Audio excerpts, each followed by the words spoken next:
Morning mga kawalan. Ang aking box ay ready to pick up na. Last year, nagpadala din ako ng 2 jumbo. So ngayong taon, 2 ulit. Pero may isa akong extra box. Kasi nga, ay mas skip dapat pala 3 jumbo box. So dahil may natira pa ako, ayan. Dahil yung mga sapatos, hindi ko pa po naisama. Asa may mga shoes. Marami po yun eh. May mga sapatos pa akong hindi naisama. Ayan. Pero ito po ay hindi siya mga brand new. Ito po ay mga pulot, mga bigay. Ito. Tapos dyan sa ilalim, may sapatos pa sa ilalim. Marami po yung sapatos eh. Andun. Dito po, may sapatos din yan. Tapos ito, bagahe ko pa rin. Ito sapatos. Asan ba yung sapatos? Okay po sapatos. Yung iba nga, sinuot ko na nga yung iba eh. Kasi nga, hindi naman ako palaalis. So, pakita ko po sa inyo. Oh my goodness. Sabi ni Lola, padala mo na ngayon yan. Sabi ko, huwag na. Sabi ko, kasi wala na akong pera. Sakto lang yung pera ko sa ano. Sakto lang yung pera ko pang mga ibang sabi ko sakto lang yung pera ko sa ito pa yung ibang damit o tingnan nyo po, alam nyo po yung mga damit kasi sayang naman kung hindi natin ipapadala kasi mga may ano pa po yan, mga brand new po talaga, may mga etiketa pa, mga bago pa, tingnan mo o diba, ang gaganda, hindi siya luma. Puro bago po yan, puro mga dress na like ito, tingnan nyo oh. Tingnan nyo, may ano pa siya oh. Mayroon pa siyang tag price. O diba? Ay, puro bago po talaga ito. Wala siyang, kaya manghihinayang ka kung hindi mo siya ipapadala. Manghihinayang ka po talaga kasi diba sa atin, sa Pilipinas, hindi naman ganun ka tayo kayaman makabili tayo ng mga damit like katulad ko sa mga pamangkin ko talagang hindi naman kami wala naman kaming pera so syempre marami akong mga pamangkin yung mga gantong ano lang saya na sila saan ba ito nakakabit natanggal ay natanggal yung ano pulutin ko sa baba diba sayang may price pa 1,000 pa pala ito tingnan mo ganda, diba? Lahat po ito, yung laman nitong isang binakyum ko na to, puro ganito. Puro mga pang Cinderella. Eh, wala pa naman akong pamangkin na ganito kaliit, malalaki na lahat. Lalo yung triplets. Maganda sana sa triplets. Kaso yung triplets ko na pamangkin is mga dalaga na. Wala naman na nang hindi na magkasya kasi parang 12 years old na yata yung triplets o 13. Pinanganak ko yun, punta ako dito. Hindi ko sila nakita. Nakita ko sila isang beses lang. Nung umuwi ako doon noong 2023. Hanggang ngayon, hindi ko na sila nakita. So, ayan. Yung mga sapatos po dito, hindi ko nakita. Ito, ayan o. O, diba may mga sapatos. Tapos ito. Marami po yan. Meron pa doon sa ilalim ng higaan ko. Ayun o. May isang pares doon na Nike. Bali 2 Nike. Tapos may isang ang tawag doon? Hindi ko alam kung anong parang Converse siya. Tapos itong tawag dito, itong Skechers. O diba bago pa yan eh. Eh, ang dami pang sapatos. May mga bag pa doon. So, pasunod ko na lang. Sabi ni Lola, o sige na, padala mo na ngayon. Ako na magbayad. Sabi ko, wag na. Sabi ko, sa ngayong July na lang. Bakit wag July ka pa para matanggal daw lahat ng kalat. Siya na lang daw magbayad. Sabi ko, gusto ng mga pamangkin ko pagkain nga. Wala akong pambiling pagkain. Sabi ko sa kanya, o di bumili ka. Sabi niya, hindi. Sabi ko sa kanya lang. Sabi ko sa kanya, bala ka nga umalis. Sabi niya, mag-isa ka lang dito pag pinick up yan. Sabi niya gano'n. Sabi niya, tutulungan ka ba nila? Akala niya kasi ako kami magbitbit nito pababa. Sabi ko, hindi. Silang kukuha niyan.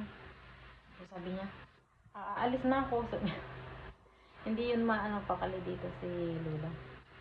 Hindi mo yun mapa-standby dito. Basta pagising no ng pag kanina alas 8 kami bumangon. Nauna lang ako sa kanya ng bangon ng siguro 15 minutes. Tapos bumangon. Pero gising na yun. Hindi lang bumabangon kasi hindi nga ako mabangon. Pagbangon ko bumangon, eh di nagluto na agad ako almusal. Pag-almusal, kain kaming dalawa, kwentuhan.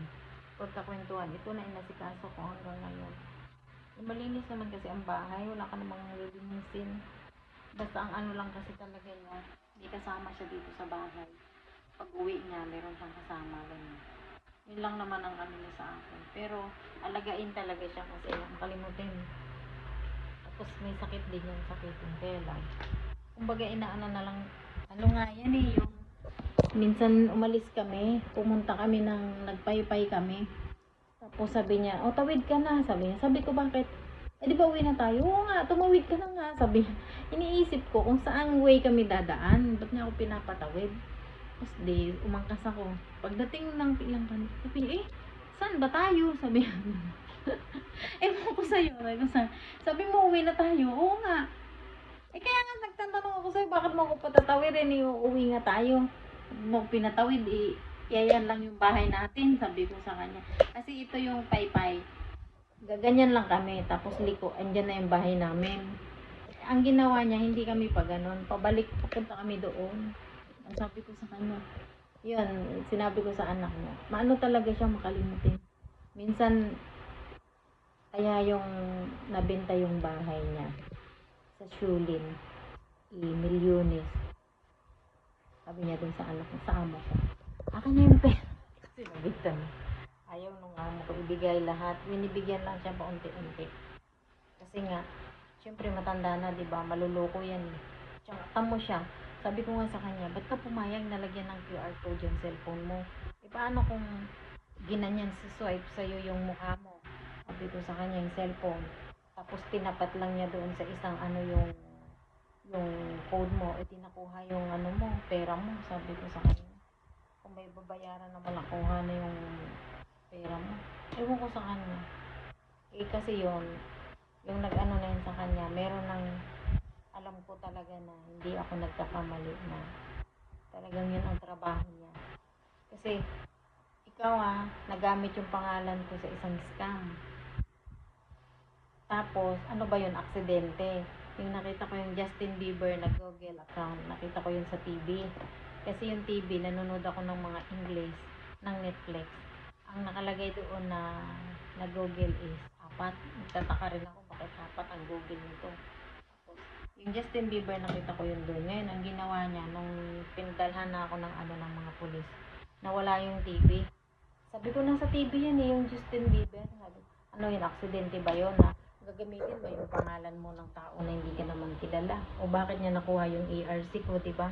O di ibig sabihin talaga ang nakakuha nun, ang gumamit talaga ng pagkatao ko, yung taong nakakakilala sa akin. Pero, dumagdag din yun sa ano ko. Sakto na depress ako noon. Na may depression talaga ako na. Tapos, dumagdag pa yun. Hindi ako napagkatulog. Tapos, ilang hearing.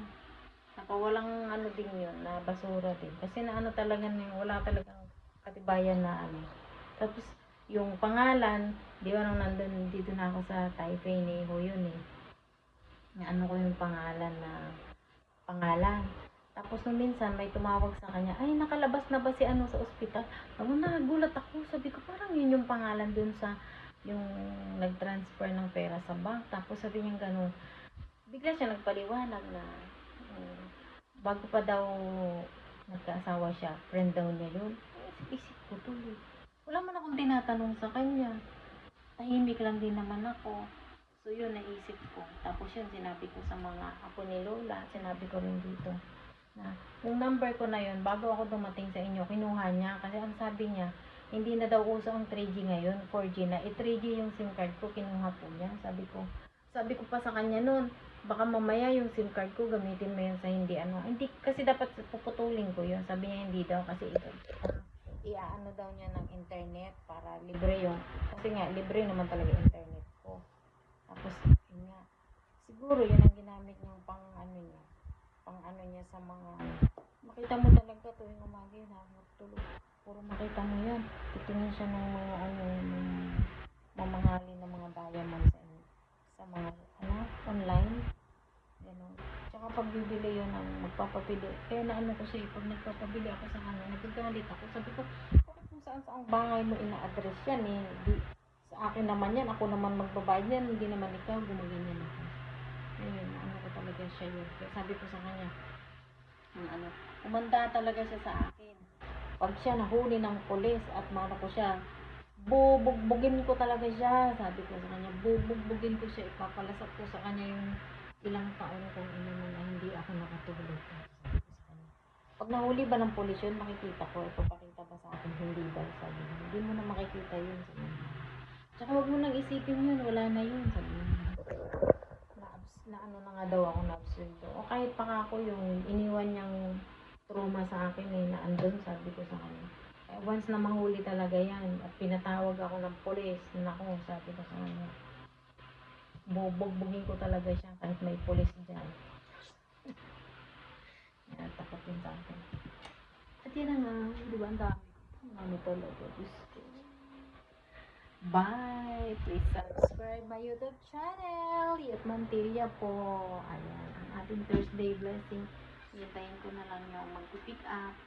Ayan, so, si Lola, siya daw magbayad niyan. So, may matitira pa kasi yung pera ko. Gagawin ko na lang.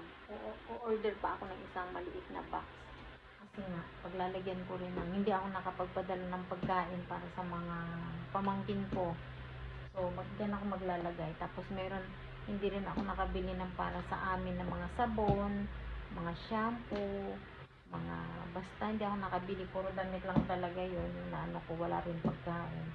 So, ngayon, ang gagawin ko, order pa ako ng isang maliit na box. Para pag pinick up naman yung dalawa, isang maliit, isang regular. So, di ba? Bye! Thank you for watching, mga kawayla. Subscribe my YouTube channel, Yet Mantilla po. Bye! God bless everyone.